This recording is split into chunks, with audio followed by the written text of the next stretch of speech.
Сәлеметсіздер ме балалар? Бүгін 73-ші сабақты өтетін боламыз. Жаңа видеоларды көру үшін каналымызға тіркеліп, колокольчик батырмасын басыңыздар. 28-ші жаттығу суреттер бойынша мәтін мазмұнын болжа. Бізде суретте Абай Құнанбаев ескерткіші, пирамида және 3 бидің Қазыбек, Төле, Әйтеке бидің ескерткіштері берілген. Сондықтан мәтін мүсіндер жөнінде болады деп болжауға болады. Мәтінді оқы. Мүсін бейнелеу өнерінің ерекше түрі. Мүсіншілер шығармасын әртүрлі материалдан жасайды. Мүсіндер ірі және шағын болып келеді. Ірі мүсіндерді қала көшелерінен, мұражайлардан көруге болады. Алматыда Абайға, Абылай ханға, Әлия Молдағұлова мен Мәншүк Мәметоваға арналған ескерткіштер бар.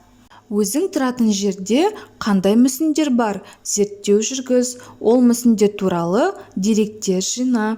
Біздің қаламызда Абай Құнанбаевқа, Исатай мен Махамбет, Мәншүк Мәметова, Александр Сергеевич Пушкин, Сырым Датұлы, Дина Нұрпейісоваға арналған ескерткіштер, мүсіндер бар. Мәтіннен негізгі және туынды зат есімдерді теріп жаз. Мүсін негізгі зат есім, мүсінші туынды зат есім. Қала негізгі зат есім, Абай негізгі зат есім, Абылайхан негізгі зат есім, Әлия Молдағұлова негізгі зат есім, Мәншүк Мәметова негізгі зат есім, ескерткіш туынды зат есім, шығарма туынды зат есім.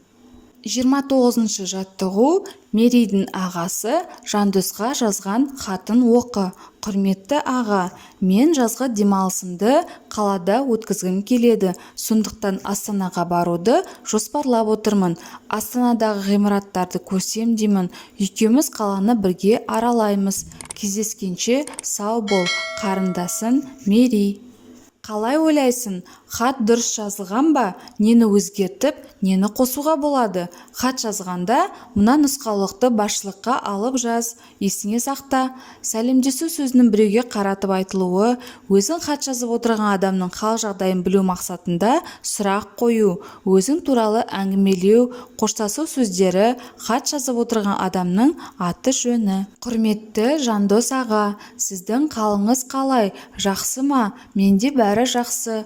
Оқуды ойдағыдай аяқтадым. Жазғы демалысым басталды. Мен жазғы демалысымды қалада өткізгім келеді. Астанадағы ғимараттарды көрсем деймін. Сондықтан Астанаға баруды жоспарлап отырмын. Сіз мені Астананың әдемі жерлерін аралауға апара аласыз ба?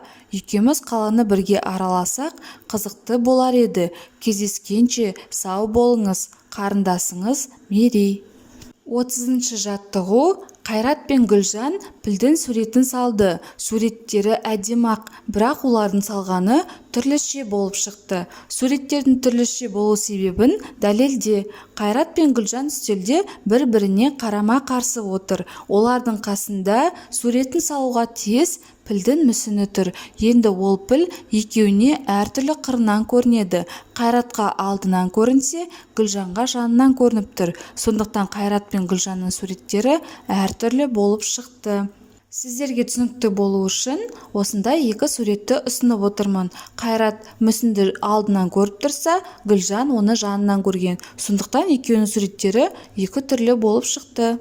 Осымен біздің сабағымыз аяқталды.